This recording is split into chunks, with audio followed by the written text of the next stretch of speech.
Hey everybody, नमस्कार दोस्तों। तो स्टडी फॉर सिविल सर्विसेज के पेड इनिशिएटिव में आज मैं आपको पढ़ाने वाला हूँ इंटरनेशनल ऑर्गेनाइजेशन। तो बिल्कुल परेशान होने की ज़रूरत नहीं है, चाहे जो बच्चे हिंदी में हो इंग्लिश में, सबके लिए ये हिंदी में ये इसलिए है। तो देखिए, जो बच्चे आर ओ दे रहे हैं उनके लिए मैंने हिंदी में इसलिए लगा दिया है क्योंकि उनको भैया निबंध तो हिंदी में लिखना है। तो जितना हिंदी की प्रैक्टिस कर लें तो भैया कोशिश करें वो वॉशिंगटन लिखें, है ना, खुद अपनी लैंग्वेज में लिखें भी। अब भैया वॉशिंगटन इंग्लिश में तो आराम से लिख लेंगे, पर आर ओ में जितनी मात्राओं की गलतियाँ ना उतना बेटर है। आपको क्या होगा, एग्ज़ाम में जो लिखने की क्रिया है वो आपकी अच्छी रहेगी, है ना। तो थोड़ा कोशिश करें हिंदी लिखने की, जो बच्चे इंग्लिश में है। बाकी हिंदी वालों को तो कोई दिक्कत है नहीं। तो चलिए वर्ल्ड बैंक को देखते हैं। सबसे पहले वर्ल्ड बैंक। अब देखो 1944 में दोस्तों एक ब्रेटन वुड्स सम्मेलन हुआ था, ठीक है। ब्रेटन वुड्स सम्मेलन हुआ था यूएसए में, ब्रेटन वुड्स। अब इस ये क्यों हुआ था, इसमें दुनिया में जो आर्थिक स्थितियों से गुजर रही थी ना, मतलब इकोनॉमिकली जो दिक्कतें आ रही थी, आर्थिक दिक्कतों से उभरने के लिए अंतर्राष्ट्रीय मुद्रा कोष यानी आईएमएफ बनाया गया था। उसी के साथ वर्ल्ड बैंक की भी स्थापना हुई थी 1944 में, ठीक है। तो तब से वर्ल्ड बैंक सामने आया। दुनिया में जो गरीब देश होते हैं, डेवलपिंग कंट्रीज होती हैं, उनको आर्थिक सहायता देना, कैसे उनकी इकोनॉमी बढ़ेगी, कैसे उनको गरीबी दूर होगी, वित्तीय सहायता, ये सब देता है कौन? World bank. तो वर्ल्ड बैंक कहाँ है? इसका हेडक्वार्टर वॉशिंगटन डीसी में। सबसे पहले इसका हेडक्वार्टर कहाँ है? वॉशिंगटन डीसी, यूएसए में। पहली बात याद रखना है, भूलना नहीं है। हेडक्वार्टर बहुत पूछता है। और कब बना था ये? 1944 में ही बना था।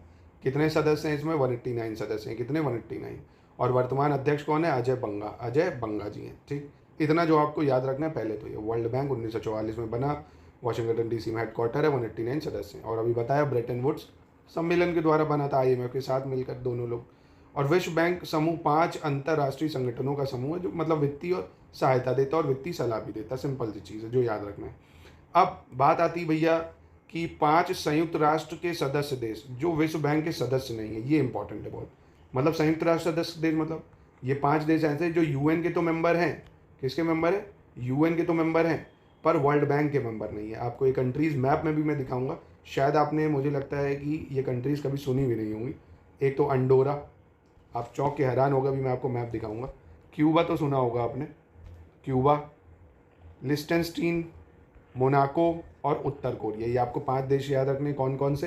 अंडोरा, क्यूबा, लिस्टेनस्टीन, मोनाको, उत्तर कोरिया। आइए इसका मैप देखते हैं पहले। तो दोस्तों सबसे पहले दिख रहा होगा आपको, ये देखिए नॉर्थ कोरिया, ठीक है। इसकी राजधानी क्या है? प्योंगयांग। क्या है? प्योंगयांग। तो दोस्तों वर्ल्ड ज्योग्राफी में ये सब इंपॉर्टेंट भी है, मैप भी देख लो और साथ में इंटरनेशनल ऑर्गेनाइजेशन भी, ठीक है। दूसरा क्यूबा, ये आपको दिख रहा होगा भैया, क्यूबा कौन से ओशन में है? कैरेबियन सी में है, आपसे पूछ सकता है। और हवाना इसकी राजधानी हो जाएगी, ठीक है। नेक्स्ट आपको ये दिख रहा होगा अंडोरा कंट्री, ये शायद आपने पहली बार सुना होगा अंडोरा।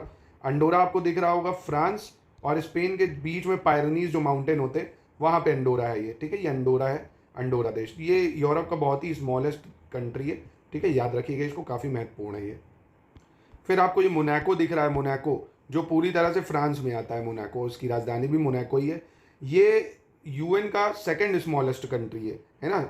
सबसे पहले तो वेटिकन सिटी है, ये यूएन का सेकंड स्मॉलेस्ट कंट्री में आता है। कौन सा? मोनाको, फ्रांस में है। याद रखना दोस्तों, भूलना मत। फिर लिकनस्टाइन आता है आपको, ऑस्ट्रिया और स्विट्जरलैंड के बीच में दिख रहा है, देखो लिकनस्टाइन, ठीक है। ये आपको ऑस्ट्रिया और कहाँ पे बीच में है? स्विट्जरलैंड के बीच में। याद रखिएगा, काफ़ी छोटा देश है ये भी। तो अब कोई पूछेगा तो आराम से बता सकते हो ना भैया, अंडोरा कहाँ है? अंडोरा कहाँ है भैया? फ्रांस और स्पेन के बीच में है। क्यूबा कहाँ है भैया? कैरेबियन सी में है। लिechtenstein कहाँ है? ऑस्ट्रिया स्विट्जरलैंड के बीच में। मोनाको कहाँ है? फ्रांस में है। उत्तर कोरिया, प्योंगयांग उसकी राजधानी भैया, वो तो साउथ चाइना सी के उधर पड़ जाएगा, ठीक है। काम खत्म। तो समझ गए ना पूरा वर्ल्ड बैंक के बारे में। अब कोई पूछेगा धुआं धुआं कर लोगे आराम से, बता लो भैया वर्ल्ड बैंक 1944 में बना, ब्रेटन वुड्स सम्मेलन हुआ था, तभी आईएमएफ भी बना था। हेडक्वार्टर इसका कहाँ पे है? वॉशिंगटन डीसी में है।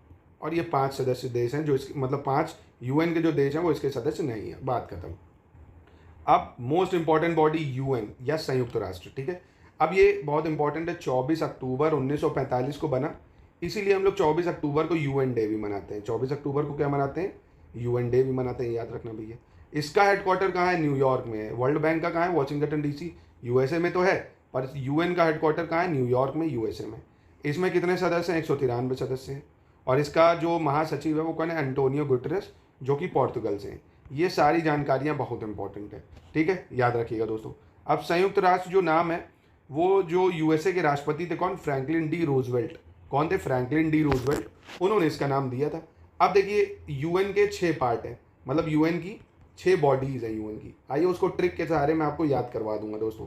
पहले तो हिंदी में देख लीजिए, संयुक्त राष्ट्र महासभा, सुरक्षा परिषद, संयुक्त राष्ट्र आर्थिक एवं सामाजिक परिषद, संयुक्त राष्ट्र न्यास परिषद, अंतर्राष्ट्रीय न्यायालय और संयुक्त राष्ट्र सचिवालय। अब देखिए इसको याद करने का तरीका क्या है। जैसे आपने यूएन है, अब यूएन के लिए क्या बनी, एक जनरल असेंबली बन गई। इंग्लिश में इसको क्या कहते हैं, यूएन जनरल असेंबली, मतलब संयुक्त राष्ट्र महासभा। अब सभा बनेगी तो उस सभा को सुरक्षा देनी पड़ेगी, तो बन गई यूएन सिक्योरिटी काउंसिल, यूएनएससी बोलते हैं जिसको। भैया सुरक्षा भी तो देनी पड़ेगी, ये सभा बन गई अगर।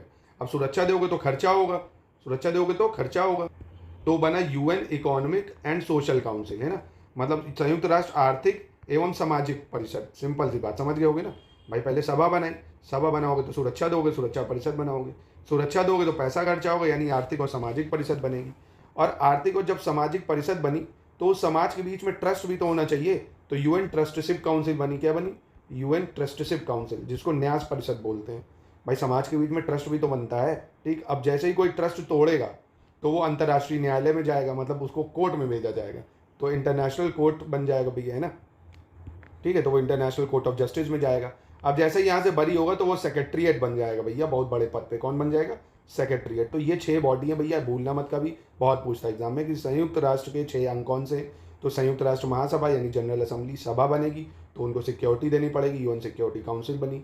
यूएन सिक्योरिटी काउंसिल बनी तो भैया पैसा खर्चा होगा, तो यूएन इकोनॉमिक काउंसिल बनानी पड़ेगी। समाज बना तो ट्रस्ट जनरेट करना पड़ेगा, ट्रस्टशिप हो गई। ट्रस्ट तोड़ोगे कोर्ट जाओगे, सजा हो गई, सजा नहीं हुई तो सेक्रेटरीट बन जाओगे। तो ये 6 चीज़ें हैं जो आपको याद रखनी है, ठीक है। अब नेक्स्ट बात, यूएन की ऑफिशियल लैंग्वेजेस कौन कौन सी हैं, मोस्ट इंपॉर्टेंट। तो ये आपको दिख रही है ना, ये 6 ऑफिशियल लैंग्वेज है यूएन की। यूएन की 6 ऑफिशियल लैंग्वेज है। कौन कौन सी, इंग्लिश है भैया, हेलो बोलते हैं। अरबिक में पता नहीं क्या लिखा है, उसको हेलो ही बोलेंगे। इंग्लिश है, अरबिक है, चाइनीज़ है, मैंड्रिन जो लैंग्वेज है, स्पेनिश है, रशियन है और फ्रेंच है। ये 6 ऑफिशियल लैंग्वेज है यूएन की, 6 ऑफिशियल लैंग्वेज है।